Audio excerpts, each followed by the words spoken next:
Well, good morning, Bakersfield, surrounding communities, and everybody watching online on YouTube, Twitch, and Facebook Live. This is the Early Bird Special right here on ESPN Bakersfield, 101.1 FM, 12:30 a.m. on this 12th day of November. I'm Chris Burdick. That is Sparky. Sparky, good morning, my friend. Good morning. Let them know what they're in for. Oh, they have a jam-packed show ahead of not only do we have our Renegade Rob and Kenny Calvin joining us at 7:30 to kind of put an exclamation point on the BC football season as they wrapped up their final game last weekend. Then we'll talk Condors.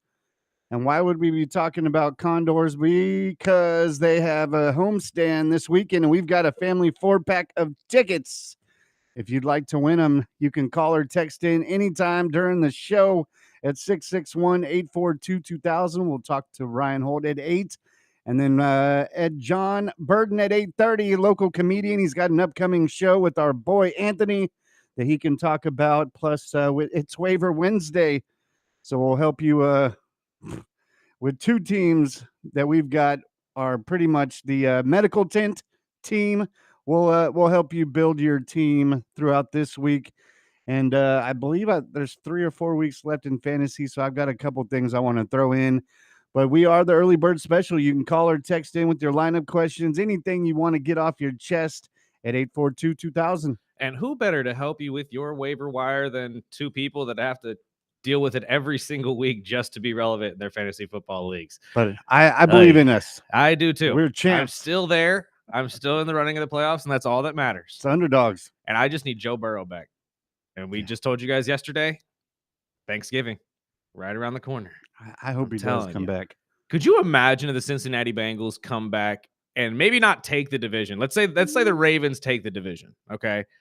But somehow the Steelers end up third. My God, Steelers fans would absolutely explode. You don't want to play the Bengals that's coming with a fresh Burrow. Well, they don't have to deal with Burrow, thank goodness, because they get Joe back to back. But it's the other Joe. It's Flacco. Joe. Either way. I'm talking about the playoffs. I mean, that too. Absolutely. You don't want to pissed off Burrow in the playoffs. And we've seen it once, and he's led this team or that team all the way to the Super Bowl. The only difference is that defensively, that team at that time was a little more feasible. That's a good word. Yeah, still bottom of the league in defense, that Cincinnati Bengals team. We will see what we will see as the season continues. There's so much to talk about miscellaneous-wise, though. Let's start with the world of college football, as the college football playoff rankings were released yesterday for the second week. And top four still stays the same. Ohio State being number 1, Indiana number 2, Texas A&M at 3, and Alabama at 4. Georgia remains strong at 5. Texas Tech at 6. Ole Miss will be number 7. And number 8 will be Oregon. Number 9, Notre Dame. Texas jumps up to number 10, while Oklahoma takes 11. And then South Florida will be the group of 5, if it ended today, at number 12. Again, as we said last week, I thought it was kind of ridiculous that the Memphis Tigers were even in as the number 12 at the group of 5. I grant you that they had the best record at the time, but not even being in the top 25 ranking system was kind of wild to me. At least South Florida is in there. Personally, I thought it was going to be James Madison University because they have also had a fantastic season. The only difference I see is that South Florida plays a little bit of a tougher schedule than James Madison does, and that is ultimately going to be what decides the group of 5 winner, because you're not going to be taking on these big schools like a lot of these other schools are. Pitt. But we will get to that in a second. At this point, I like the matchups. If it ended today, we still have plenty to go through, though. Oregon's got a couple tough matchups down the line. Like we said, Notre Dame's got Pitt this weekend.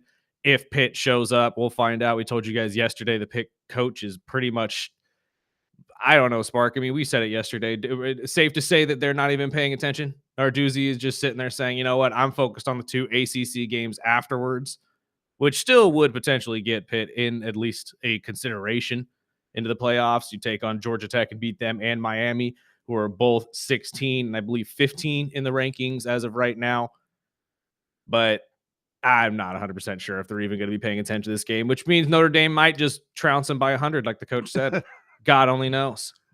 That's what they would get, man. That's just weird. This is why whenever I hear a player or a coach sit there and say we never overlook an opponent, we always take it week by week. That is such a lie. Mhm. There are plenty of weeks where coaches sit there and say, "Oh, I don't even need to prep for this team. We should walk past them." Or I guess situations like this where they really just don't care because it's not a conference game. Doesn't matter.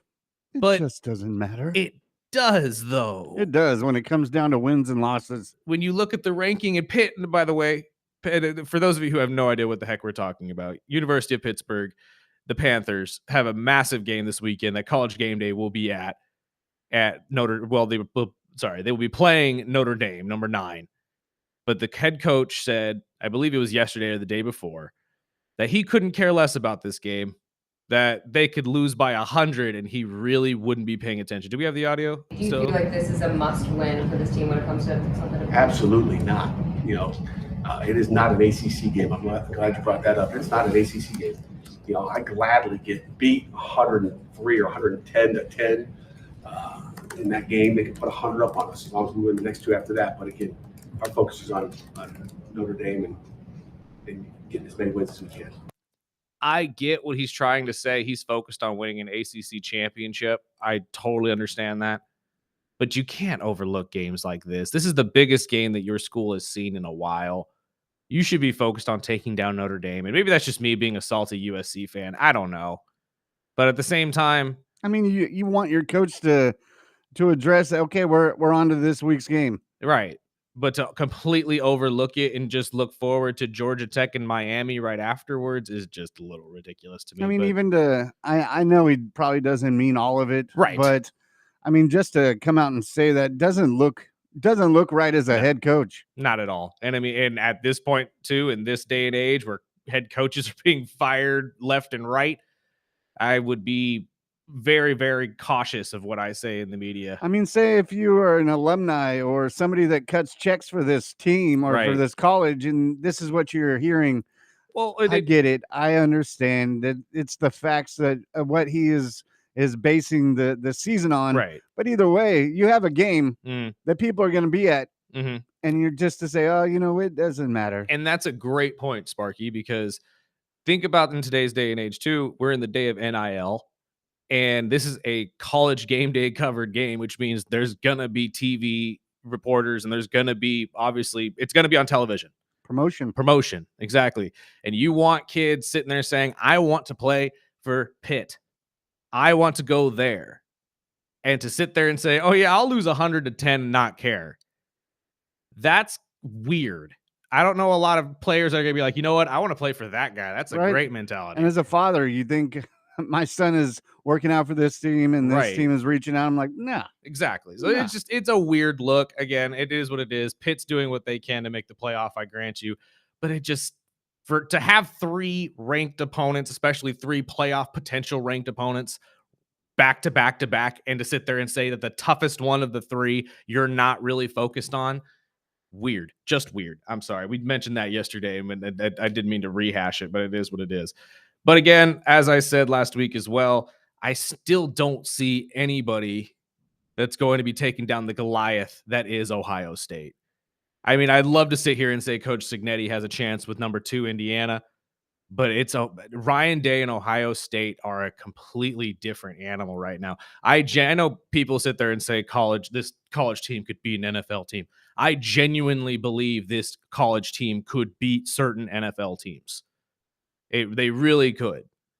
And it's hard for me to say that any of these teams, even if someone say Notre Dame or Oregon did end up playing them in their first game in the playoff, Georgia could be a great matchup against them. But it's hard for me to honestly even say that they have any true competitor for the playoff. I think you're right. There's just levels of teams, and Ohio State just seems to be up on top. It really does. And it's a great showing for their players and the pros as well, because I mean, we've talked about it multiple times. Wide receiver U, which school is it? Is it LSU? Is it Ohio State? To be honest with you, I still say it's LSU just because of the pure dynamics that their players show in the first couple of years of their careers. But guys like Jackson Smith and Jigba make it really difficult to hold up that argument. You know what I mean? So, I mean, it really translates into the pros well as well. So, what Ryan Day's got cooking over there in Columbus is fantastic. We will see what happens in the upcoming weeks because this will change before the season is up. I know I said yesterday USC still has life. They're number 17 right now. Vanderbilt still has life. They're 14. Utah knocking on the door as well as BYU still. How many weeks somehow are in the left? race. 3 or 4 weeks? I want to say about 3-4 weeks. Yeah. So It's getting hot. it is getting hot. And it's about those times where you can't afford a loss.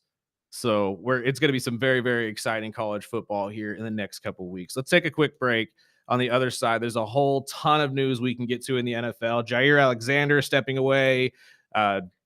There's a starter Hunter. in New York that we weren't expecting. That's true too. Travis Hunter apparently being put on the shelf for the entire season as he will get surgery on his LCL. There's a ton we could talk about before we get to our guests of the day. So let's get to it. This is the Early Bird Special right here on ESPN Bakersfield.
Welcome back.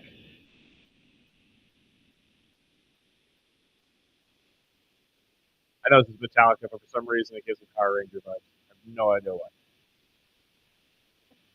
Tony did. The music during those shows were very, very metal based. That was after my childhood. Oh, I was the Ninja Turtle Turtle generations. See, I grew up the Power Ranger generation. Both are fantastic. Let's be fair.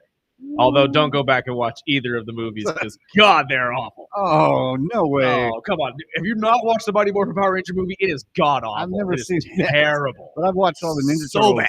multiple times. Oh no, the Ninja Turtle movies are great, but I'm talking about the old ones too. Yeah. We'll get to that later.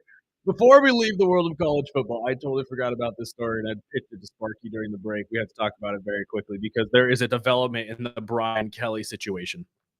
So the University of LSU, we told you, I believe a couple days ago, if not late last week, was reaching out to Brian Kelly in hopes of a buyout so they didn't have to pay the full $54 million. I think they were offering about 20 to 30 of it or something of that nature. Denied it. Yeah, Brian said, "Ha, yeah, no, you're paying me my money."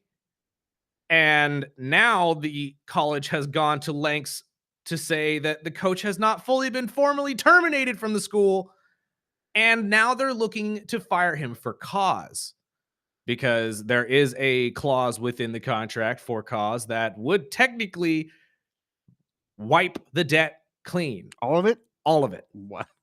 They wouldn't have to pay him the $54 million. You're not going to win this.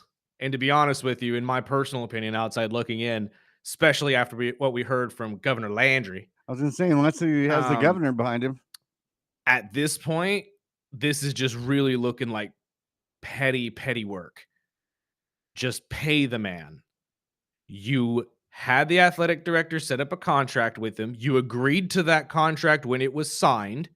Don't act like he just gave it to him. And that's the other part of this, too. The school is claiming that Sam Woodward, who no longer is athletic director, was athletic director at the time, did not have the authority to fire Brian Kelly. You've got to be joking.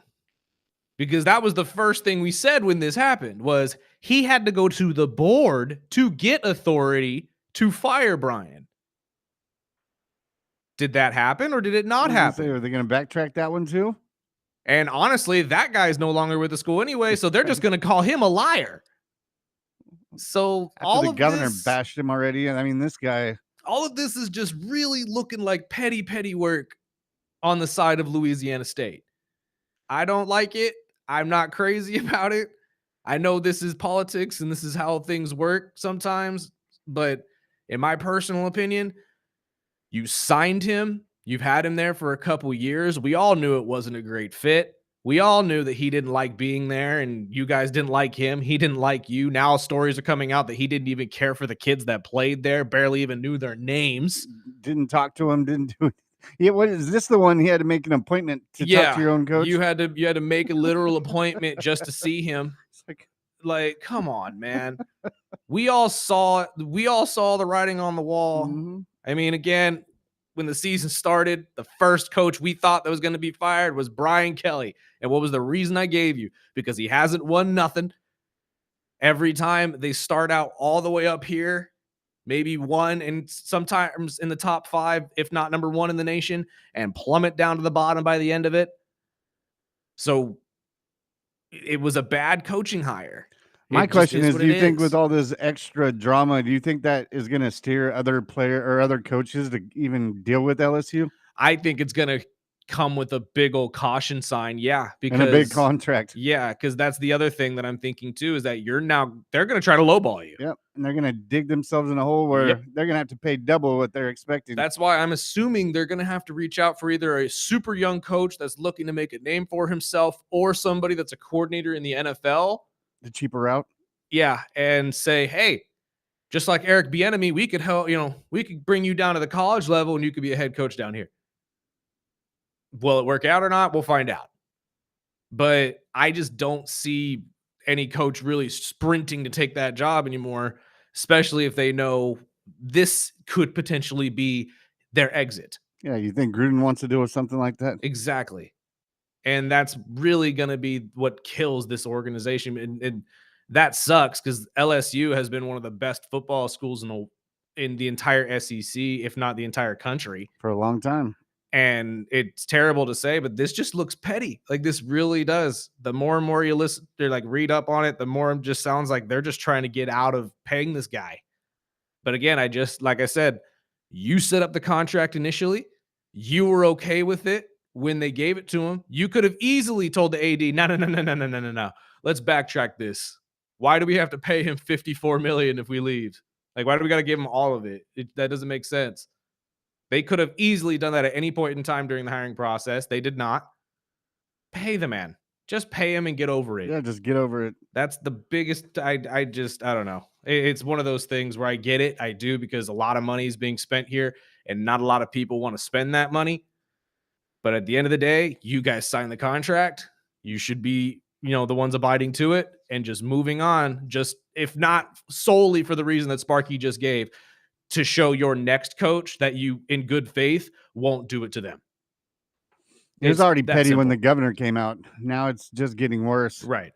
And I mean, for the governor to come out and even bash the AD for all of it. And again, Sam Woodward, I get it, being connected to two of the biggest NCAA buyouts in coaching history. Jimbo Fisher, though, at least at Texas A&M, looked like it was going to be successful. And he signed him off of that. Brian Kelly, I feel like, was signed just because of the success he had at Notre Dame and the potential to bring it to LSU. But like we just broke down for you, I don't think a lot of people ever thought it was going to work. I really don't, but that's just my opinion. Let's shift over to the NFL real quick, though, before we get our guys in here to talk BC football. We let you know before the break, Jair Alexander, he'll be stepping away from the NFL to focus on healing his knee. Plus, I guess he's going through some sort of emotional issue or some sort of mental issue about this as well. I don't like using the word mental issue because it has a really negative connotation, though. Yeah. Because it makes it sound like he's going through just some sort of dementia or something like that. It's not the case. I'm just sure he's dealing with the fact that he's now been on multiple different teams in the last couple of years after never wanting to leave Green Bay ever. Yeah, even this year. So it's been insane, but it sucks. Now that's going to lose a hole for them, as well as not that the Eagles are going to really be crying that he's not going to be playing for them. Yeah, I mean, he didn't play much. I feel for these guys sometimes, though, because when you get rocked by that reality that this is a business and they will trade you away when they need to, that's got to hurt, especially when you're a player like Jair, who I'm pretty sure I've heard multiple times say he never wanted to leave Green Bay. He wanted to play with Green Bay. And when they moved on from him, obviously that hurt, especially after 2 Pro Bowls. I mean, the guy looked like one of the best corners in the league. And to just move off of him like that, I'm sure it was emotionally taxing for him. So I hope that he gets the healthy recovery. I mean, the recovery he needs. He's only 28. So realistically, he could come back and have a whole Hall of Fame career afterwards. Hopefully get his head cleared and get back into football next season. And that reminds me of another cornerback that went through his recovery. Asante Samuel Jr. has officially signed with the Pittsburgh Steelers. Well, he'll start at the practice squad and work his way into the active roster. But what do you think about that pickup?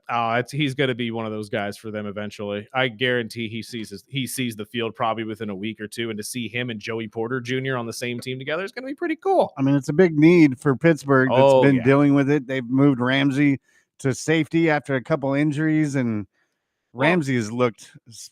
And Asante is another one of those guys like Jair, where the first couple years of his career were fantastic. He was lighting it up. I believe he picked off Trevor Lawrence 3 times in that playoff loss to the Jaguars a couple years ago. And then he's just been riddled with injuries ever since. I feel like that's why the Chargers kind of moved on, is just because they couldn't trust his health. And I thought for sure he was going to go back to the Chargers. I thought so too. But at this point, I think it's long overdue that he got picked up. He was one of the top free agents this last season. But I do think that his health was a key factor in that and why they just took so long for him to find a home. I think the Steelers would be a great spot for him, though. I really do, especially if they can sign him long-term. He's another guy that's super young and has a lot of upside. And to put him next to Joey Porter, I think would be a great 1-2 for you guys at corner for the foreseeable future, especially since guys like Darius Slay and Jalen Ramsey don't have a lot of time left, and you kind of overpaid for all of them. Yes. So we'll see how that works. And then the last thing we got to get to before we get our guys in here from BC, Travis Hunter will be having surgery and will be out for the rest of the season. Unfortunate, but they were hoping that he dodged some MCL stuff. He did, but unfortunately, the LCL is what was badly damaged, and he will have to get surgery to fix it. Do you think this kind of falters him going forward? Is this going to rock his career at all? Or do you think this is just one of those that he's going to have to bounce back from? And hopefully next year we see what, well, we were all hoping to see in Travis Hunter with the Jacksonville Jaguars. Well, that's the big question. I mean, going into the season, he made a big whoop about, he could play both sides of the field. I personally wanted to see it, and we did get to see bits and pieces of it. But again, it's a team like Jacksonville that he could have probably rocked it in a lot of other offenses or defenses. I just didn't like the landing spot he landed with Jacksonville. But he's a young kid. He's super talented, and let's hope that he can get through this. I mean, he's going to have a long road ahead, but hopefully he can come in. I personally think if the way that Jacksonville's playing, I think Liam's probably on his way out. If I was the owner, if I was Con and I'm on the Jaguars, I'd pick up at the head coach position. Duval isn't working. No. Who could have saw that coming? But I mean, I wish him the best. I was hoping a lot more from Travis, but like I said, I think that's just the landing spot. I think so too. And again, we've harped on that so many times when it comes to rookies. And it's not just quarterbacks. I mean, every single rookie, it really does depend on where you get drafted and how they're able to develop you. And I think Jacksonville has done a pretty good job at assessing what Travis wants to do in the NFL and what they believe Travis's skill set is better suited for. Personally, I've always thought he was a better corner than he is a wide receiver. I get the dynamics of him as a wide receiver, but it's kind of like Dion. Dion's most impactful plays were on the defensive side of the ball. And I think Travis is kind of in the same boat. He has a great knack for getting the ball, but maybe that would be better served as somebody like Asante Samuel used to do, as someone that just jumps routes and tries to take it to the house. So that's always what I've thought. But I mean, again, these NFL coaches know more than I, and obviously they want to develop him the way they want to develop him, and they need a number one receiver with Brian Thomas struggling so much. I'm not 100% sure on what you're going to get out of him in the future either. I'm just sitting there talking about Ohio State wide receivers. But to talk about Travis's entire thing going forward, I hope this isn't as damaging as people are putting it in stories and whatnot. But I do agree with you that I think the majority of this and what is going to happen in the future is going to be based on what the coaching staff can do with him after this season and hopefully continue to develop him. But maybe that's kind of been the issue with Jacksonville because they've been so hot potato with most of their coaching staffs that they haven't been able to have somebody really sit down, plant their roots, and start developing a lot of these guys. And I mean, I've been very critical of Trevor Lawrence this season because I don't see that development, and then he's just been stagnant, in my opinion. Not bad, but not great either. But again, maybe the same thing goes for him. I thought they moved on from Peterson a bit too early. I think so too. But I mean, that's not the first team to move on for Peterson far too early, to be completely honest with you. But that's Jacksonville. Shad Khan is trying his best to really just put something together on the field and create a franchise out there that people can love and we could all get behind. So I commend him for trying.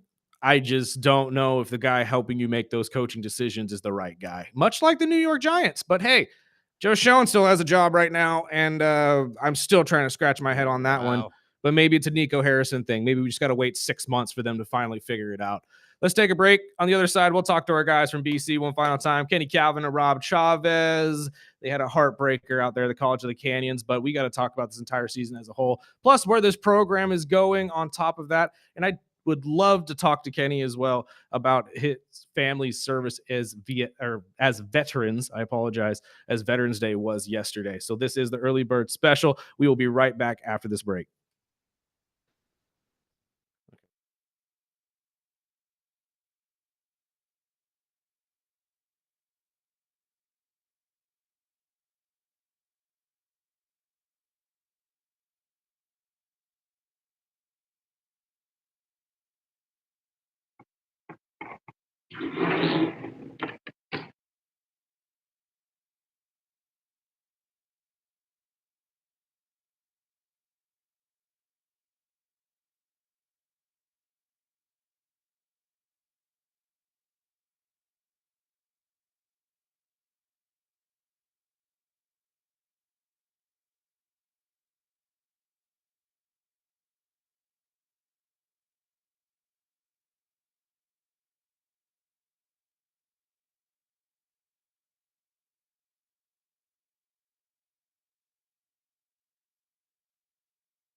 Welcome back. This is the Early Bird Special right here on ESPN Bakersfield, 101.1 FM, 12:30 a.m. And one final time, we got to talk to our guys, Kenny Calvin and Rob Chavez, about all things Bakersfield College, Renegades football, heartbreaker out there at College of the Canyons at the end of the season. Gentlemen, how are we? Everything going well? Good morning, guys. Good morning. Going good. Thank you guys for joining us. We really appreciate it. 17-10 was the final out there at College of the Canyons. Just barely. I mean, Sparky's been telling us for the last couple of days how close this game really was. But what, from your guys' vantage point, really came down to it?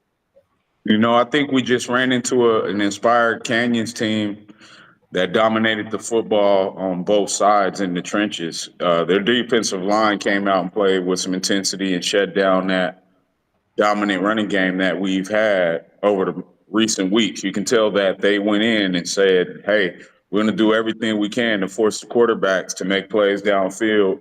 Early on, Carson Woods wasn't able to do that. We did have some success in the second half with Malachi Stadler. And I will say, though we lost the football game, the way we lost was admirable based on the fact that you saw some passion and energy in a Renegade team that didn't give up in the second half. Fantastic. I mean, we've been talking about it all year, the bouncing back and forth between these quarterbacks. Was riding the hot hand really the smart move during this game, you feel? Absolutely. Seeing Malachi Stadler have a chance to come in the second half after not playing the whole first half and put up 10 straight points and put us in a position all the way up to the last play of the game, it was admirable for him, and it was actually a microcosm of the season in how Woods had his opportunities, wasn't able to get a lot done offensively, and coach pulled the switch and went with Malachi, and he actually had a very impressive second half, though he ended with an interception. And Rob, take us back to that final play. I mean, all on the line, everything you need is right there in front of him, but he just couldn't make the play, couldn't make the throw. What do you think kind of would have been a better situation for them? Do you think the play calling was the right thing to go about, or do you think that this could have just been one of those situations where they were just going for it all and it didn't go our way? Yeah, sometimes you draw out the best plan, and the thing is like just like Kenny said, you've got 11 guys on the other side of the football that are doing everything they can to stop that particular play, and they know what's at stake. They know where they got to get the ball to. I mean, Renegades could have ran it for 6 yards, possibly got a first down, but that's not what you're thinking as a coach. You're trying to think, okay, I'm taking a shot at the end zone, and Right. Canyons knew it. The thing is that it in other situations it would have been a coverage sack, but Malachi, like Kenny was saying, able to get out of the pocket, able to escape. He had a guy open, but again, if you were to go back and ask Malachi, he'll tell you all day long, he would have put more zip on the football, and it would have been a complete pass. We could have possibly won the game with a 2-point conversion in that situation. But again, woulda, shoulda, coulda, and just like I agree with what Kenny was saying. Giving both of these guys an opportunity at succeeding in that football game, I think was the coach's decision probably from the outset, because they weren't necessarily playing for anything at that situation. But those guys will have something to be able to show to the next level, because both of these guys have visits, both of these guys have offers to go play elsewhere. And this just gives them an opportunity to kind of go out, showing that they are capable of performing at a college level. Well, like you just said, I mean, there's going to be some offers, just to, talk about. We already talked about this season. Now moving into the future of what we can expect next year. What are the key pieces you think that we really need to address this offseason? For me, I really would like to see us find some stability in the receiver room. Unfortunately, we had a great guy in Chad Sabal who started off the season being very efficient, wondering what's going to happen with him in the next year. But just getting some speed on the outside. One of the things that I'm going to say that we didn't see all year, electricity in the return game. We went the whole season without a return for a touchdown. And this is the first time I've ever been around as a broadcaster and saw a team that we didn't have that explosive home run hitter in the return game. We have to find one of those guys because when your offense is trying to find itself, it's amazing to have one of those electric guys that can take it to the house and take it the distance. So I'm assuming that we're scouring the earth for guys like that. Rob, can you think of kind of the same thing? Yeah, I mean, in talking to the offensive side of the football and even Coach Thompson, number one, I think their number one focus right now is the wideout game. They've got a guy, like I said, in Isaac Woodhouse, who's got a big arm. He's a 6'4" Australian quarterback that's super tough. But they've got some other quarterbacks that are going to come in and challenge for that starting spot at the quarterback position. But every single year, Kenny and I always talk about the sophomores that we're going to be losing and how hard it is for us to be able to replace them. We're hoping that there's going to be some guys that are already in that locker room that are going to step up. Some guys that showed something this year in their freshman year, like Dylan Johnson. I mean, he had 6 touchdowns, and he was a weapon. The problem is that everybody looks at this tape and they go, okay, we're going to cover 6 because we don't have 4 out there. He's their only deep threat.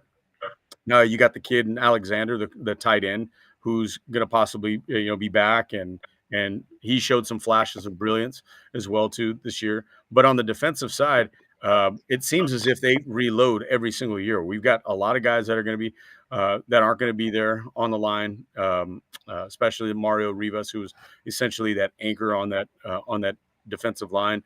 But you've got some young guys that are going to be coming back next year, and they've showed a lot of promise. Drew Underwood, who we've talked about, AJ Snow, who we've talked about quite a bit. But the good thing about the one, I think, silver lining in ending the season right now, all these coaches are going to be scouring the CIF Central Section playoffs and taking a look at guys that they're going to want to be in camp come February. I mean, you kind of touched on it right there with the freshmen that are already, on the team right now that you're hoping step up next season. Are there any incoming freshmen that we should be already looking at that you already know BC is going to be heavily looking to come over? Well, the interesting thing with Bakersfield and with a lot of these high school guys that have unrealistic expectations, they don't want to say that they're coming to Bakersfield College because they want to have the appearance of them heading to the promised land and all of these different things. But I always make the point of saying, hey, kids, we know you want the look of success and going on the road, but after the lights get dim and reality sets in, just know that we're here for you. But guess what? We're not waiting on you. And we hope that we can fill our roster with local guys, with their local talent that's going to come up here and carry on the tradition. But guess what? There are guys all over this country that are looking for an opportunity to extend their careers and understand that at the Division I and Division II level, less scholarships are being given away. So you have to find quality places to play at this junior college level. And that's why it's hard to put names on who you're going to get, because I guarantee you we're going to get some people that people are forgetting about. And I'm going to tell you one of them. One of them might be Bryson Abbott, a former Bakersfield Driller running back who's been on campus at Bakersfield College all semester after having the first full ride scholarship to NAU.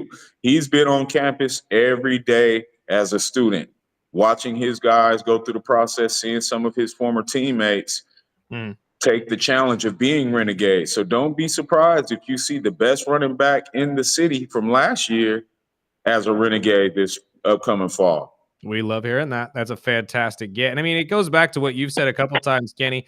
I know that people go out and say, the local guys don't get a shot here at BC. Maybe it's just because you guys don't necessarily step up when you're asked to come play for the Renegades. How about that? Absolutely.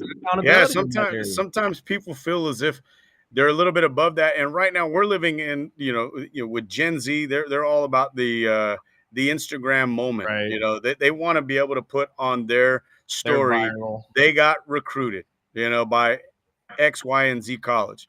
Some of these colleges we've never even heard from, never heard about, but, put them on the field right now with the best JUCO teams in the state, they'd get beat by 40.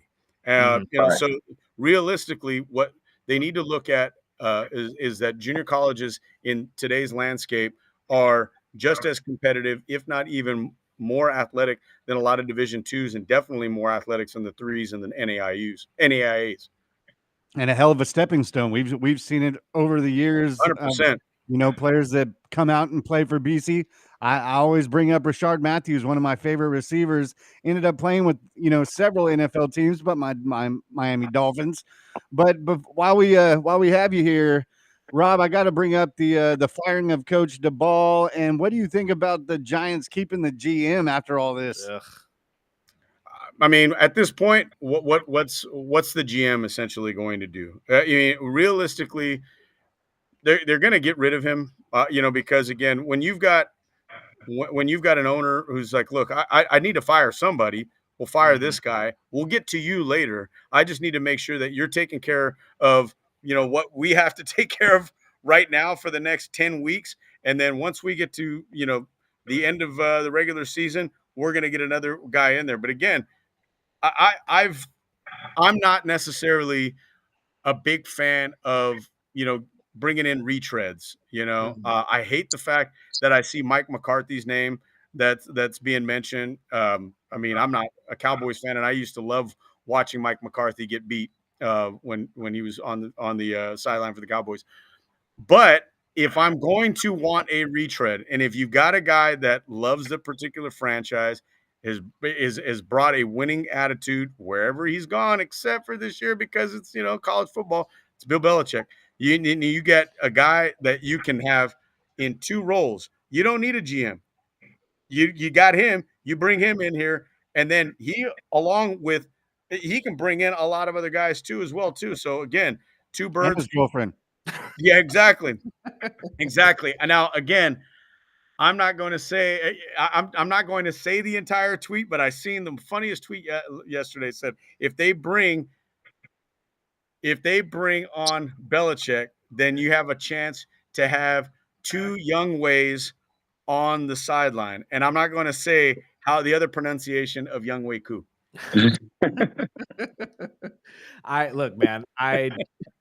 The idea of Belichick coming back to the NFL will always be on the table, but I just don't know if he's ready to give up on the Tar Heels just yet. Again, $1 million buyout is nothing for that. And I think they set that up on purpose. So this way they have an easy way out. Yeah. And again, he's said in the past that he would love to end his career as a New York Giants coach. Right. He started his career there.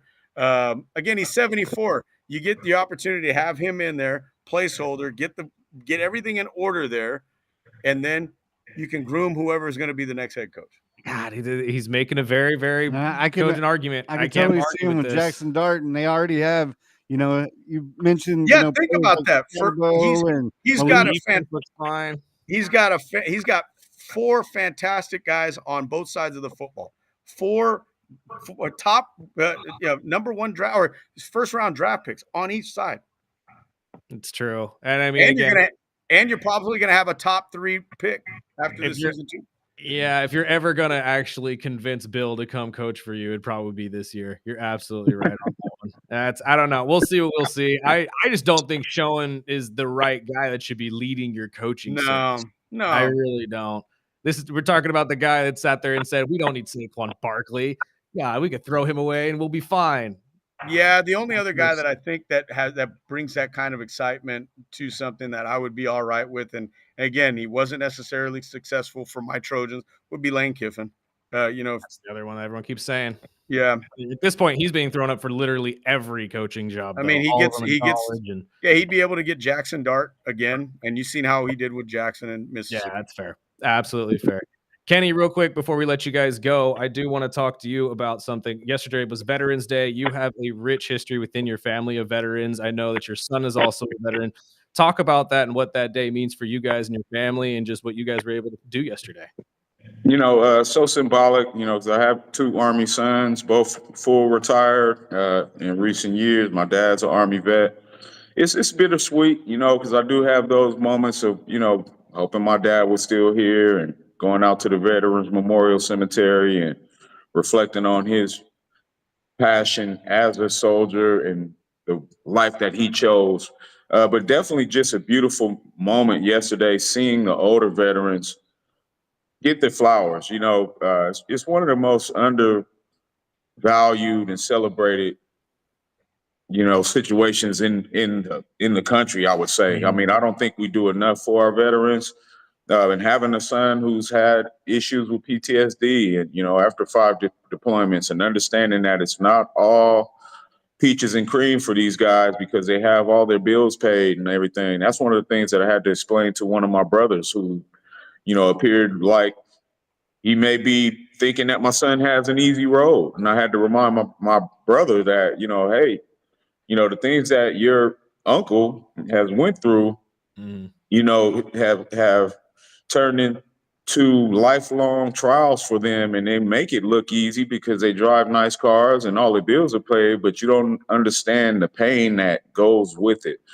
And explaining that to the younger generation so that they don't just assume that a trip to the Army is an easy way out for life, and having to explain that to the younger generation so they get it, it highlights the sacrifice in my eyes for every person that decides to take the leap of faith and join the mission as a service members. So definitely thank you for that. And I wish every veteran the ultimate success as they transition back to life, because watching my son have to do that over the past years gives me a greater respect for what they deserve. Oh, 100%. I could not agree with you more. I have plenty of family members that are in the military as well, and I say the same thing. It's not really something you can explain to other people. It's something they have to fully experience for themselves to fully understand what these guys are going through, and I hope you never have to. I genuinely hope no one ever has to deal with that type of stuff, but these people step up and do it anyway, just solely so we can all be free and do what we want to do and be able to sit here and talk about sports every single day. So Protect the vets. They should never get a bill. They serve. Don't ever send them a bill. I agree with you 100%. I don't think we do enough for them, but I also don't think there's enough we could ever do to actually repay these guys. So I appreciate both of you. I appreciate the veterans. Thank you guys for your time. As always, we will talk to you guys soon. Thanks Love again you for the guys. season. Been a great season. We got to take a break. Pay Use some us up. bills. We'll have a short segment on the other side. Then we'll get to our rest of our fantastic slate of guests. This is the Early Bird Special right here on ESPN Bakersfield.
Welcome back. Early Bird Special right here on ESPN Bakersfield. I want to thank our guys, Kenny Calvin and Rob Chavez, joining us all season. We will talk to them again next season for the BC Renegades football team. I'm excited to see what we get next year. I hope and pray that he's correct and we end up getting the number one running back in Bakersfield next season. It would be fantastic to see him return. And especially if he's on campus already. I mean, I had a buddy who's kind of the same situation. He just kind of wanted to be there for college, didn't really want to play football that much. And then it just ended up being a positive thing later on in his, I think it was the next year where he decided to pick up the ball again. And I don't think he regrets it. I can't say he does. So I would love to see another local face over there for the Renegades. Do we have any text messages before we get out of here into the segment? We do. Fantastic. The first one says, I can totally see Belichick coming back to coach, but I think he's coming to Cleveland. Cleveland? I think he said he's got a history in Cleveland, and I could totally see him taking over. Yes, he does have a history in Cleveland, but clearly you do not remember that history. It was very, very, very, very bad. And I do not think he wants to return to Cleveland in any way, shape, or form. I'm sorry to break that to you if you're a Cleveland Browns fan. The next one says, do I start Willie Marks at Tennessee or Genty or against Dallas on Monday night? Both of those are interesting picks, but I would probably go with Genty if you had to choose between him and Woody Marks, just solely because Genty has a higher upside. But Woody is on my waiver wire picks, which we'll get to at some point after Ryan Holt or our guy John Burden. Until then, we got to take a break real quick. This is the Early Bird Special right here on ESPN Bakersfield.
Welcome back. Early Bird Special Hour 2 right here on ESPN Bakersfield, 101.1 FM, 1230 AM. We are also streaming video-wise every single weekday from 7 to 9 on Facebook, YouTube, and Twitch. You can follow us at the Early Bird Special. Like, share, subscribe, hit the bell, all that type of good stuff.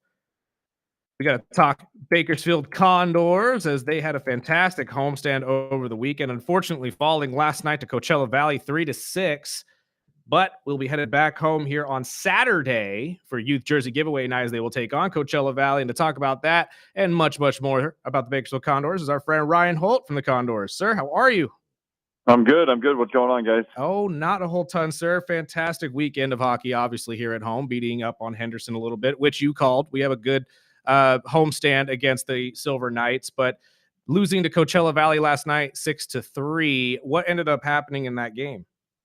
Yeah, I think, you're going to have those nights, I think, with a young team. Thankfully, it was on the road. It wasn't the start the team was looking for. There were two, very controversial, the first one, the official had his arm in the air for a penalty. They ended up letting the puck still play, and it ended up in the back of the net, and then they didn't call the penalty. They didn't pull the goal down, so they allowed that goal, and then they allowed another goal that the player clearly kicked the puck in the net, which you can't do. But, review is limited, obviously. This isn't the NHL, so those are the breaks. Those tend to even out over the course of a year, but, just not the start the team was looking for. I did like the way the team pushed back in the second and third period. Third period, we outscored them 3-0. We outshot them 17-2. That was a Condors team that said, you know what, this game isn't going our way, but we're not just, mailing it in here for the night. So good to see that and something to build off going into the weekend. That's a solid way to look at it too. And I feel like it's a great sign for a young team, right? To have their just tenacity be at an all-time high, being led by guys like Seth Griffith, who've obviously been through this type of a thing. Do you think that this is just a good sign going forward for the Condors, that they're going to be that young, scrappy team that just won't give up? Yeah, there's definitely things to clean up, no doubt. I mean, the defensive side of the game, I mean, like I said last week, we're an exciting team because we score a lot of goals, but, right. We've tended to give up our fair share as well, too, which makes for an exciting brand of hockey, but they've been tight games, for the most part. And you look at last night, the two disallowed goals are the goals that end up getting allowed. Right. It's a 4-3 game at the end of the day, so it looks a lot tighter than what it actually was. But I think, it's an exciting group. Like I said, we score a ton of goals, and you're going to have nights where, things just aren't clicking. The puck isn't hitting the back of the net. Their goaltender was really good last night. I said it on the air last night. It was 6-1 at the time. I'm like, I think the goaltender's been their best player tonight. Which sounds stupid to say because it's a 6-1 game, but he was really good. And if he wasn't good, we had plenty of chances to tie that game. So kudos to the Condors for battling through it. Like I said, thankfully it's on the road, not in front of the home crowd. So, we'll press forward. Well, and plenty of time left in the season, obviously, to get your licks back at Coachella, including on Saturday for Youth Jersey Giveaway Night. How popular do these nights usually get, especially the Youth Jersey nights? Because as we said last week, you guys are the king of promotion. Yeah, I mean, they're becoming, we talk about Teddy Bear Toss as obviously our marquee, kind of event that kind of touches kind of all avenues of what we do here with the Condors. But Youth Jersey Giveaway, just from a numbers perspective, from a crowd perspective, I mean, they're becoming as popular as, Teddy Bear Toss every year. They're nights that people look forward to. They're nights that we've added on to. We have 2 youth jerseys now. We have an adult jersey giveaway too as well coming up in a couple of weeks. So, it was just something that, we want to continue to do. And, my son's 5 years old now and skates next door at the ice center. And, you see Condors youth jerseys from all sorts of years throughout the last, not even, the AHL days, but dating back to the ECHL days as well too. So, really cool to see these jerseys, have the lifespan that they do. Matt Savoy's on the back of this jersey. And of course, Chavez up in the NHL with the Edmonton Oilers and, not with us this season, but was a big part of our team last year. And obviously you can watch him on ESPN later on this week. So, I think that's pretty cool to have jerseys from guys who played here and now have gone on to Edmonton and are doing their thing with the Oilers. Couldn't agree more. Well, I know it's still early in the season, but they have a road game on Friday and then a quick turnaround to be home on Saturday. I mean, how does that really affect a team going back and forth that quick? Yeah, it's not easy. It's probably the biggest adjustment for a young team because when you're in college, which most of these guys came from at one point or another, college is Friday and Saturdays, but typically you're in the same, city, right? Like you're playing the same team on a Friday, Saturday night. There's not really that travel back to back. Same thing in Europe. You don't really have these back to back type of games, in various cities. It's different in the American Hockey League. You're going to have the back to back with the bus ride. Thankfully we don't have 3 and 3s anymore. We used to have 3 and 3s, where it was Friday, Saturday, and Sunday. So don't have those anymore. But yeah, it's definitely more difficult. Our organization does a great job trying to, give our guys the best chance to, have the most comfortable ride if possible. So we have what they call the executive bus from one of our partners with TCS, and the executive bus is basically 34 lazy boy seats on a bus. So if you can kind of picture that, going across the aisles, they all recline. They're all 6 seats. It's not a standard, 52 passenger bus or whatever it is. So, it makes riding back a little easier, but yeah, it's definitely difficult. I mean, the guys won't skate Saturday morning. You'll get your rest. You'll come in, for game time. So it's definitely a little bit of a different adjustment, especially with Coachella Valley not playing on Friday night. So they'll be in Bakersfield rested on Saturday, but those things tend to even out over the course of a year, like I mentioned. I'm glad you brought that up, because that was one of my questions. I mean, a lot of, I guess you can call it minor league play. Some of these guys don't get the same travel expenses that some of the major leagues get. So is that the tradition is that traditional for most of these teams, that they get the executive bus and you guys just take buses everywhere? Yeah, I mean, buses everywhere in California. Whether it's obviously standard, out of state. What you think of as a standard coach bus, Right. like a 56 passenger bus, or we're able to do this style of bus, and it's a credit to our equipment staff as well too, because to be able to have, we travel with 36 people, for a road game. So to be able to do this, our equipment staff has to drive a box truck with all the gear separately. So not only gets the gear down there, guys don't have to touch the gear, but they also, truck it back and forth. And those guys put in, insane hours coming back as well too, after a game, getting everything ready for the next day as well too. So, it definitely takes everybody, but again, it's all about, trying to give, the team and the players the best chance to win. We have catered meals after the games. Make sure that they have the right fuel on the bus and ready to go, and try to feel good about themselves going into, what is a big Saturday night. Sacrifices need to be made to have a winning team, Holty. That's the key there. Is everybody's got to make their We effort. say one team, we believe it from top to bottom. Absolutely. In the organization, on the business side, on the hockey ops side, and everyone, either you're pulling on the rope or you're not pulling on the rope. So I agree. It doesn't matter. It doesn't matter who you are or what your job title says. I agree with you 100%. Well, we got two home games, I should say, coming up Saturday and Tuesday. What should be expected outside of obviously the youth jerseys that everybody's going to be getting? Yeah, big crowd. Hopefully the weather holds up, because we have inflatables and obstacle courses and slap shot and kind of a party on the plaza pregame on Saturday. So if everyone's like, oh, I want to get here early, but I don't want to just stand around, well, we've got plenty of entertainment out on the plaza for you. Pregame starting at 5.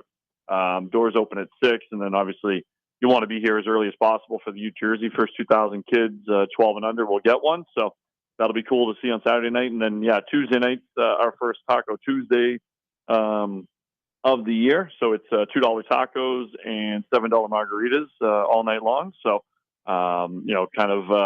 added these in, a couple of years ago for the midweek games, trying to, drive some attendance on the midweek games. So obviously a tougher sell with kids and families and things like that. So try to add as many food and drink specials during the midweek as well too. So should be a lot of fun this weekend. Looking forward to it. And hopefully little rematch here with Coachella Valley be good for the soul. Absolutely. You can never go wrong with tacos. That's for Right. dang sure. Sold. Absolutely. Holty, thank you so much for your time, my friend. We will talk to you soon, and hopefully we keep this home undefeated streak going. I like it. I like the thought process. And let's get a win Saturday, and we'll talk to you guys soon. Absolutely. Thank you for your time, my friend. We got to take a break real quick. On the other side, we will talk some baseball. The managers of the year were announced, and we'll let you know who the leaders are for the Cy Young Award, which will be announced today. This is the Early Bird Special right here on ESPN Bakersfield.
Oh, good Lord.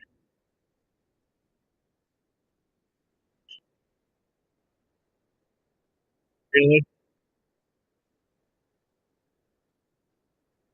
I don't hate it. I'm not gonna lie to you, I don't hate it. Again, for those of you who haven't been listening the last couple of days, Sparky has fallen down the rabbit hole of AI music. So if you recognize the song but not who's singing it, that's why. And no, it's not a cover. Well, I guess it is a cover. I mean, it is It is a kind of a robot cover, isn't it, huh? Oh, God. Oh, man. You know what? Still better than the girl. No. Still better than the girl. No. All right, let's get to our waiver wire picks. Ouch. Week 11 is Waiver upon wire. us, and we are here to help you win your fantasy football league, as we are every single week. Let's start with the quarterback position. Personally, I told you guys last week to pick him up early, but now with his successor most likely coming in Thanksgiving, it's going to be for a short amount of time. But Joe Flacco is your quarterback of the week for me. This man has absolutely torn it up since becoming a part of the Cincinnati Bengals. The last 4 weeks, he is averaging 30.69 points a game, and he's going against the number 26 defense against quarterbacks. That would be the Pittsburgh Steelers this week, and we all saw what happened at the Unk Bowl. The only thing that's going to hinder this, in my opinion, is that it is a division game, and the Steelers are coming off 2 pretty solid back-to-back weeks defensively. So maybe it might be a little bit of a rough shot for Joe Flacco this week. I'm not going to hold my breath, though. I still think Joe gets some solid points. Yeah, I would definitely pick up Flacco. And like you mentioned earlier in the show, if you have the roster spot, it might be smart to pick up Burrow. Yes, He might just come back right in time for the playoffs in your fantasy league. And he tears it up. And Flacco was my pick. So either one of those quarterbacks, I picked them both up. And moving over to the running back position, I'm going to go out on a limb and go with DeMarcado. Ooh, okay. From Arizona. Their running backs are banged up, and the rookie running back was recently suspended for 6 games. I believe so, yeah. For illegal peds. And they're running out of running backs. Great way to start your career, kid. Right? Great way to start it out. It's either that guy, or you can get Amari and drop the ball on the 1-yard line and get yelled at by your coach and verbally abused. Yeah, well, verbally or physically? Because let's not. Gannon did not exactly hold back during that situation. And again, this is the guy that coached Michael Vick at one point. And running backs are tight to get right now. Absolutely. My pick is Woody Marks. I told you guys a little bit earlier. If you're lucky enough to be in a league that hasn't picked him up yet, there are 65% of the leagues that do have him right now. So there's 35% out there that do not. So you might get lucky enough. But I like the matchup this week against the Tennessee Titans, number 28. And the last time that he saw this team was the best week fantasy football wise he's had. That was back in week 4, where he had about 28 points for the Texans. I apologize, against the Titans. Again, another division game though, so it's really a toss-up on whether you see that a second time in a row.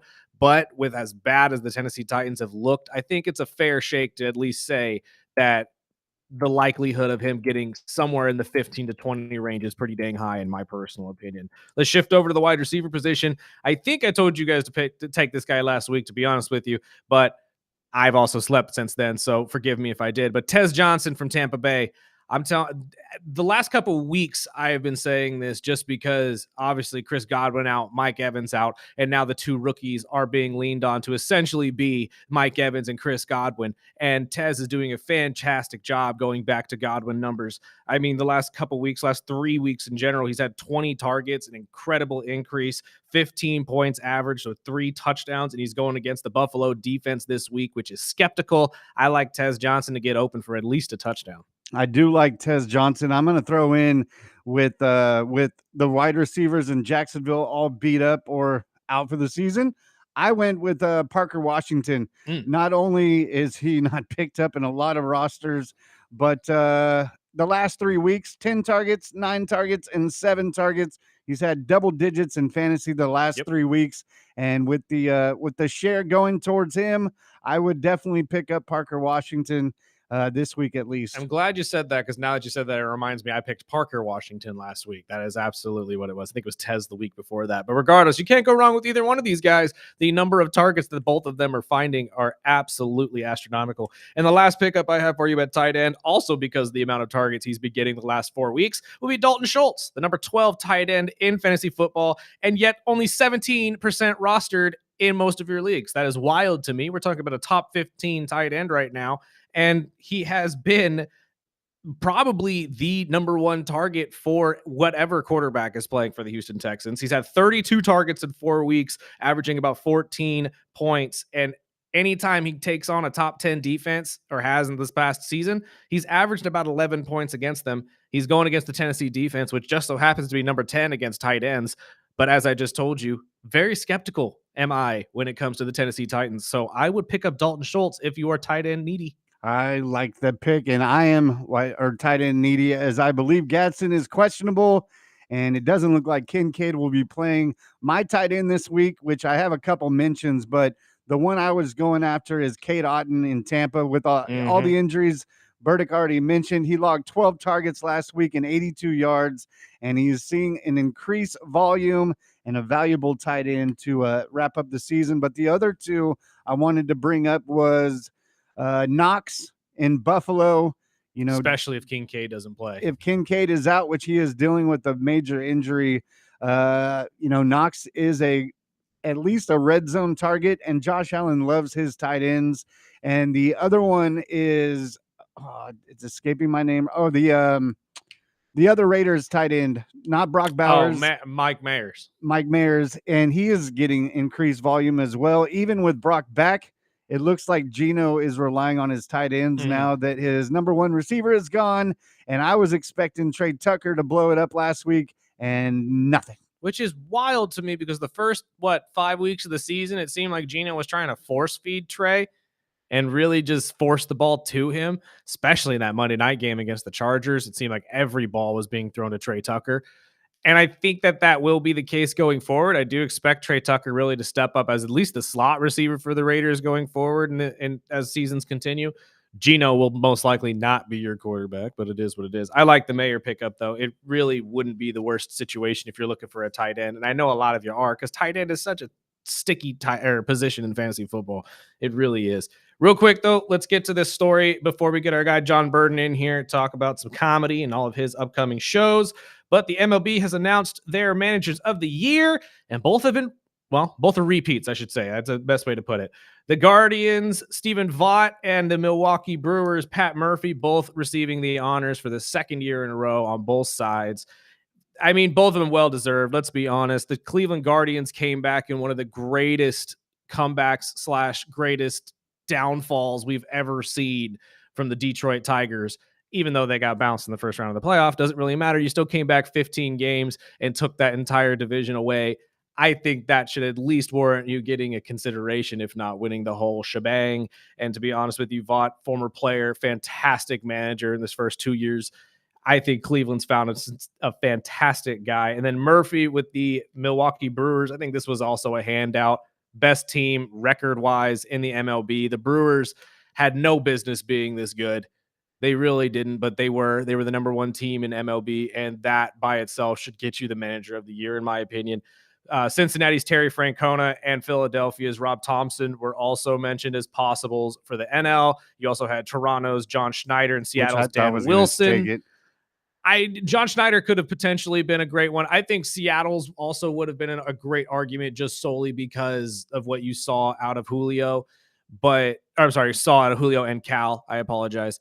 But I just think that when you really take into consideration the incredible comeback that Cleveland had to make just to be relevant in the playoffs, it's hard really not to give it to Vaught, because that really does start and end with your management and how they can get the team to really rally around each other and figure it out. We're talking about a team that was down 15 and a half games at one point during the season, I believe in June or July, and then came back and took the whole shebang. Against a team that at one time during the season, Detroit looked like the hottest team in baseball. So I think you have to give him that, at least just for, no other reason than it being historical. So I love both choices. I really do. And then you look at the Cy Young finalist for tonight on the NL. There's been a very, very, very good argument that Paul Skeens will be handed that award. 10-10, 200 Ks with under a 2.0 ERA. It's unprecedented for most pitchers. Christopher Sanchez of Philadelphia will also be on a short list of guys to be mentioned. I'm not sure which one walks away with it, though, to be honest with you. Obviously, my Philadelphia fan base makes me want to align with Christopher Sanchez, but Paul Skeens, man, holy hera. I mean, you want to talk about the prototype of a pitcher that everybody would want, and it's Paul. So if you had to choose right now between the two, I mean, again, I know a lot of Dodger fans are screaming, "Where's Yoshi?" Yoshi is definitely deserving of this as well, especially with the playoff run. But ultimately, the Cy Young is a regular season award. So you can't really take into account what Yoshi was able to do in that incredible World Series run for the Dodgers. So at the end of the day, I think it is going to go down to either Paul Skeens or Christopher Sanchez. If I had to bet right now, probably go with Paul. But that's just my personal opinion. Any thoughts from you, my friend? No, I figured it would be Skeens, but I'm waiting for the MVP already. Right. Well, that'll be tomorrow. The MVP race will be announced tomorrow, and hopefully we'll see Cal pull it off, because if he doesn't for the AL, I'd be incredibly I swear, upset. if it's Judge, I'm going to be so But pissed. again, we have to take into account, too, all the writers are on the East Coast and all of that type of stuff. They don't get to watch Seattle games as often, which is hogwash, in my personal opinion. And then on the AL side for the Cy Young as well, do we really even need to say it? It's Tyreek Skubal. It's Tyreek Skubal. I mean, this guy has been a dominant pitcher for the last 2 to 3 years. And even though the Detroit Tigers had the incredible collapse that we just talked about, there's nobody in baseball that probably pitched as well as Tyreek Skubal from the beginning of the season to the end. This man is walking away with that Cy Young.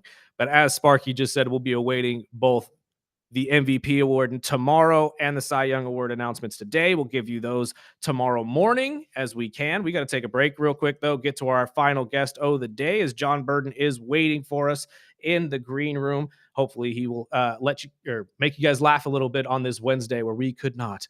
And he's got a couple shows he's going to tell you about as well if you want to go watch him live. And he is a very, very, very funny comedian. I will say that. This is the Early Bird Special right here on ESPN Bakersfield.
Surprised it's not another AI song.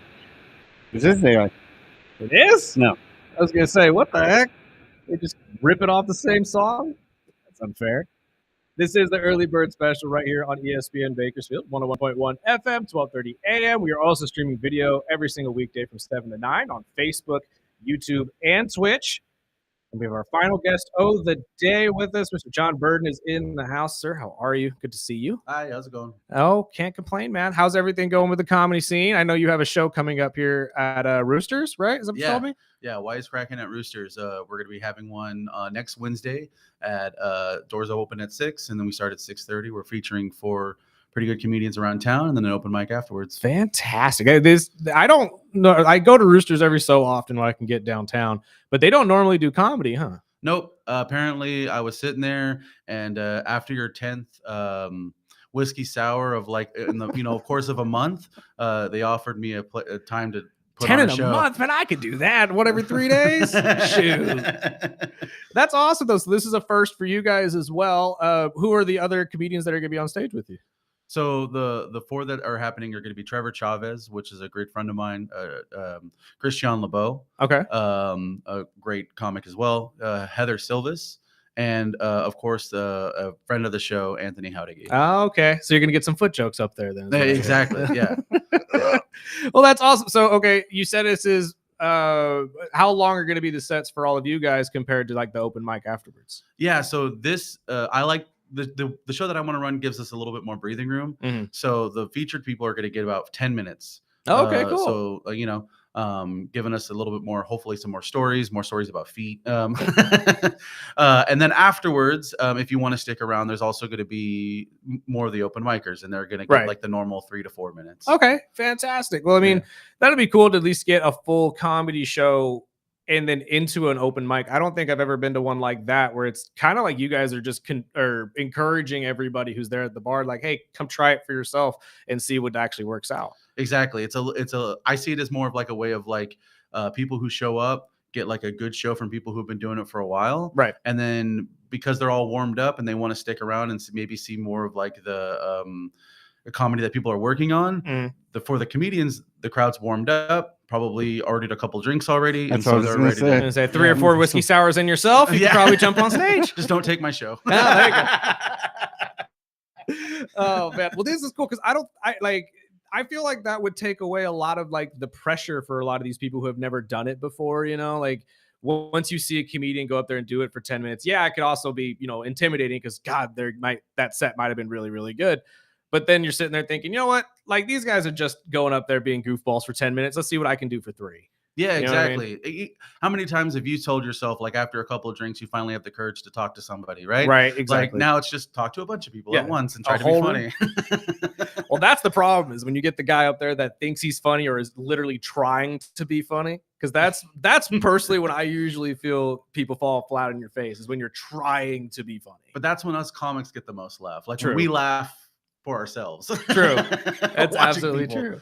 I mean, self-deprecating humor too at some points could obviously work out, especially when you're one of those guys that's just you don't fully get it and no one else is too. You know what I mean? Yeah, I feel like exactly. that's really the fallback for most of them. Yeah, it's why I started losing weight because no one can really relate to being a 400-pound man. Well, my 400-pound life did work for a while though on television. You never know.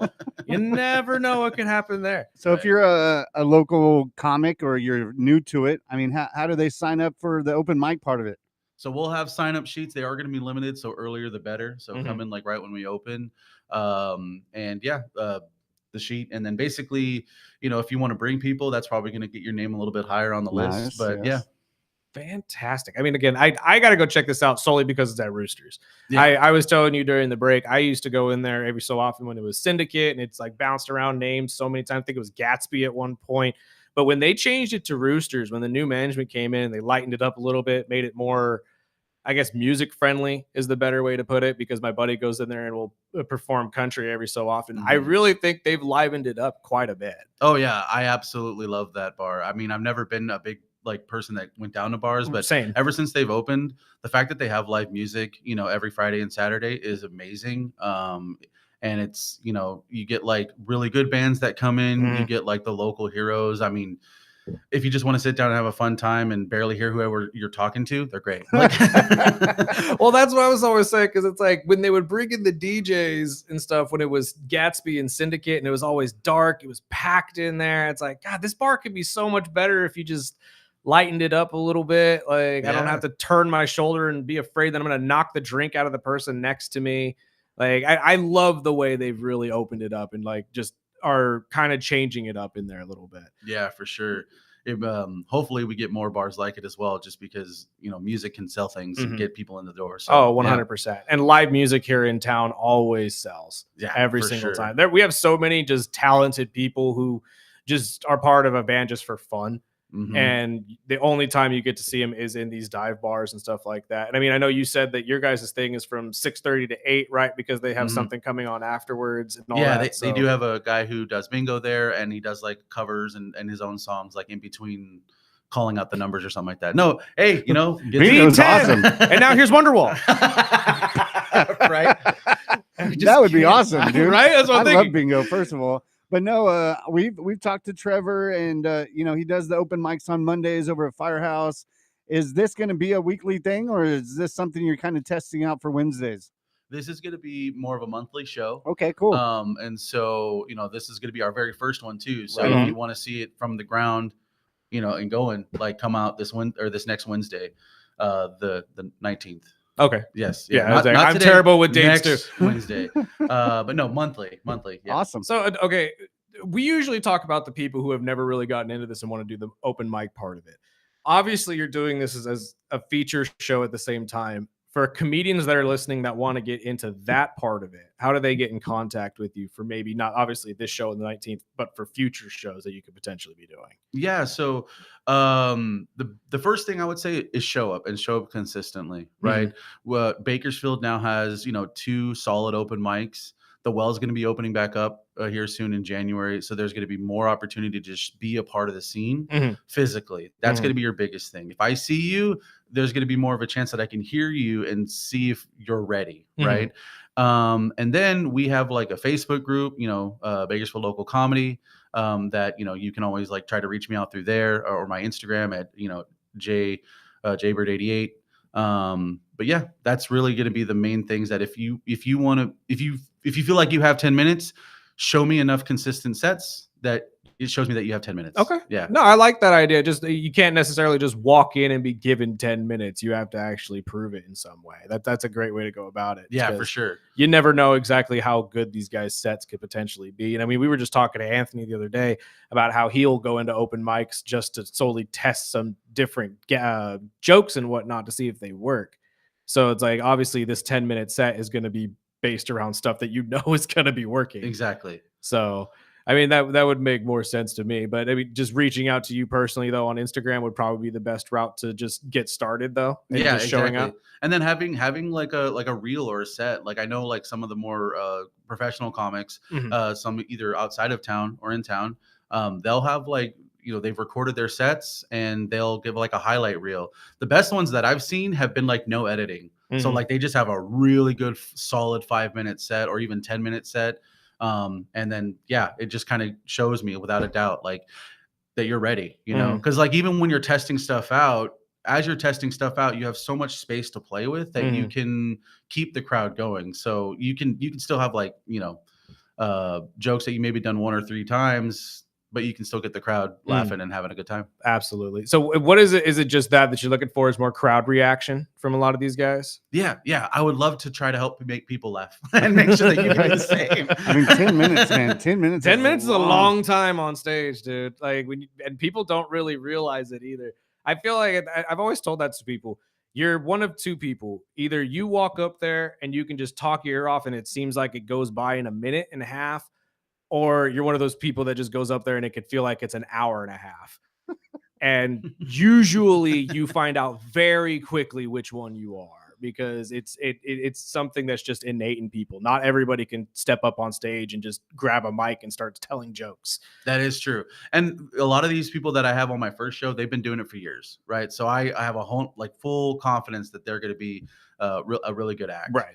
And that's why that's the consistency part. So if anyone else wants to try for this, they just got to show it. You know what I mean? You got to show up. Fantastic. And it's free to get in, I'm assuming? Of course, yeah, free to get in. Awesome. At Roosters Honky Tonk on the 19th, 6:30 to 8 is what you told me? Yep. Fantastic, sir. Well, thank you. Well, thank you for that. But what else are you getting into? I know you're part of the D&D group and whatnot. Or was it Comics D&D or something? Rolling with Comics. Rolling with Comics. Yeah, That's yeah, what yeah. it is. How's that all going? It's been going good. We've been doing our second campaign. Trevor Chavez has been DMing, which has been nice because that now puts me in the player seat and also more of the sound engineer. Okay. We've been doing live on Twitch, which when we record, it's like every other Tuesday. Full unedited version until Twitch kicks us off. Like, and again, I think you got to do some egregious stuff to get kicked off of Twitch, to be completely honest with you. But what is the campaign about right now for people who haven't been watching? Right now, it's Trevor's trying to run like an espionage thing. So he's trying to make us spies, but we're really bad at it. Like, like really bad. Like we're loud. I think Hacker basically plays a drunk constantly. So don't know how you can really turn that in. He's not like James Bond. He's more like the village idiot. You know what I mean? Like, so it's okay. So he didn't even go the Archer route. He's just going completely. This is not the right place for you. Exactly. Yeah. Oh, wow. That's awesome. And are you guys on YouTube as well with that? Or is it just on Twitch? Just Twitch for right now. Yeah. Okay. Yeah. Fantastic. I mean, again, who else or what other comics are part of this as well for people who haven't watched? So John Hacker, Andrew Boydston, Christian LeBeau, Trevor Chavez. Okay, so you can get a good look at who will be on stage with you as well. Exactly. Myself, and then Jared Newkirk. Okay, fantastic. Oh, that's a full team right there. I mean, you guys are all over the place. It's like herding kittens. It's the worst. That is the and Alicia Suggs. I'm so sorry. Oh, you almost got in trouble there. I almost did. Alicia, you can talk to him on that one. Don't blame us. We didn't say anything. Sir, thank you so much for your time as always. Is there anything else you want to shout out before we let you go? No sports. I'm very sad. No, I'm kidding. But I mean, again, we can talk sports if you want to. We are a sports show. Yeah, exactly. Obviously. I was like looking up like how my Niners just need to chill and just like rebuild. And you think they need to rebuild right now? I mean, not like rebuild, but just like let's look for some draft picks. Like that's fair. That's fair. At least pool some of these guys to figure it out. Okay, well, if that is so the case, who do you think they need to move on from? I mean, there is a certain wide receiver that was supposed to be playing for you about 4 weeks ago that hasn't seen the field yet. That apparently, you could have kept the other guy since the whole reason he left was because I was waiting for Ayuk too, man. I was waiting for him. I can't get over that. I can't get over that. Debo was such a just dynamic piece for you guys, and just for him or for them to pretty much say, we're going to pay Brandon, but not you, is wild to me. But there's only so much money when you're paying a guy like McCaffrey. But my question is, I mean, do they go back to Purdy, or do you like what Mac Jones has been doing? Kyle Shanahan's first love. So I am on the route of like, we have a really good team around any quarterback that we put into. So to be very honest, the fact that we have two good quarterbacks is great. So whether it be Purdy or Mac, like it's a good problem. Bother me. Yeah. In fact, I mean, if we make it to the playoffs, we have at least two quarterbacks. I mean, we've gone down to our third before. I'm like, some of us, our teams don't have any quarterbacks. Exactly. Speak for yourself. I like mine. I just wish he would stop intentionally grounding the ball at weird times during the game. What's your team again? I'm a Falcons fan. So Michael Penix has been a head scratcher. Let's just start with that. At certain times. Well, at least it's not Tua. Yeah. Trust me, that is killing me every week. I'd rather have Penix than the guy with paper skin and glass bones. That's for dang sure. He's played all year. Just not good. Yeah, that's for dang sure. But I mean, that's a good point, though. I mean, it's a good problem for you guys to have. Obviously, certain playoff runs have been faltered just because you lost Brock Purdy in the middle of it. I mean, having Mac Jones to back him up, even if he doesn't start the game, must at least make you feel somewhat better that you have a chance to get through it. It does. It really does. Like I really just want us to like turn things around. Like the Rams game was really sad to kind of see how it went. Yeah, but McVay plays every NFC West team perfectly. Like, I don't know what it is, but he has found a perfect formula just to beat you guys up. So I don't really take the Rams not all games. The time. Not all the time. I don't know about that. Sometimes with Christian McCaffrey and the power of friendship, like we can get through it. Yes. At this point, that's the only thing keeping him together because everybody else on the team is injured, ironically. But I mean, I don't know. Sean McVay usually, though, in my opinion, has those just key big wins in those NFC West games, especially against the Niners. And it doesn't falter you guys any. I mean, every single time they beat you, you're still in the playoffs regardless. It just as a wild card team instead, you know what I Yeah, mean? exactly. Yeah. But It's those McVay and Shanahan games, man. They're really is. always tough. it all stems around the Washington Redskins back in the day too. God only knew that team was going to be the one that have 12 different coaches branch off to be head coaches.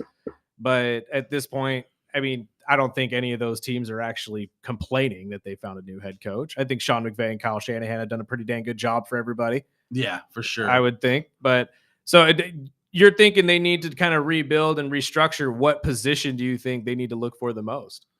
Obviously, another wide receiver that can actually do some. That's fair. Do some damage, and also we need to kind of really focus on the defense. Like when we lost that one guy, I'm really bad in names, but he was injured. Rookie? No, when he was injured, and then he left after the season. Hafunga?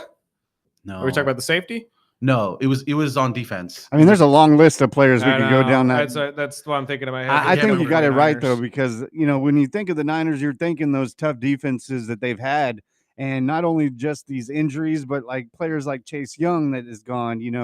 Bosa's in and out of on the field the last couple years. Mhm. Oh yeah, both Warner, in and out. I mean, there is some missing pieces on that defense, and when you think of the Niners, you're thinking that tough, gritty defense. And I think he's right. I think that's one thing that they have to address, whether it's this offseason, whether it's getting a veteran or addressing it in the draft. I think that's one thing that they're definitely missing. That is true. Like Shanahan can run basically a beater of an offense. Yeah, you know what I'm saying? Like you can give him anything. It's the defense. Literally, there's just too many holes. I agree. Too many.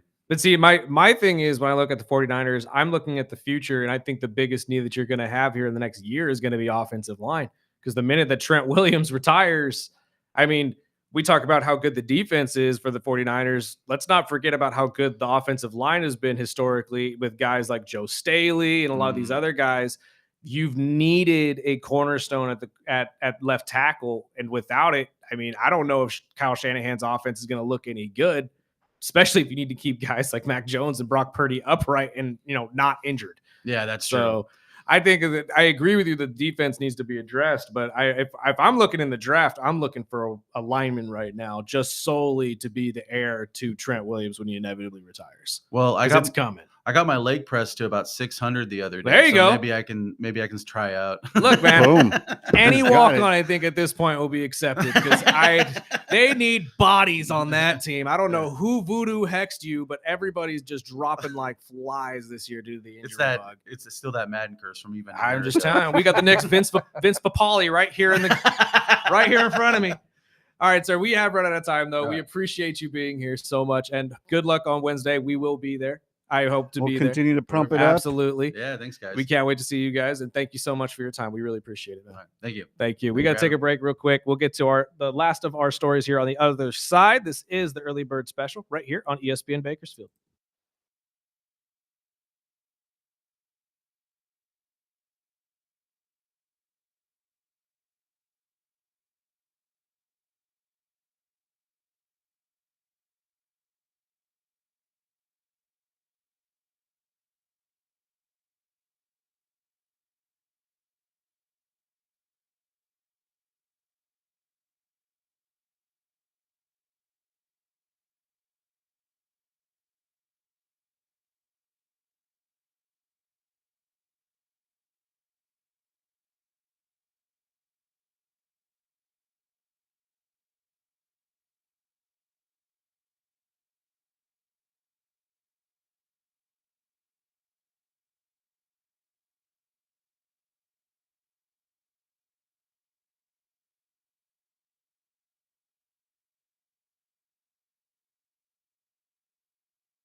Welcome back.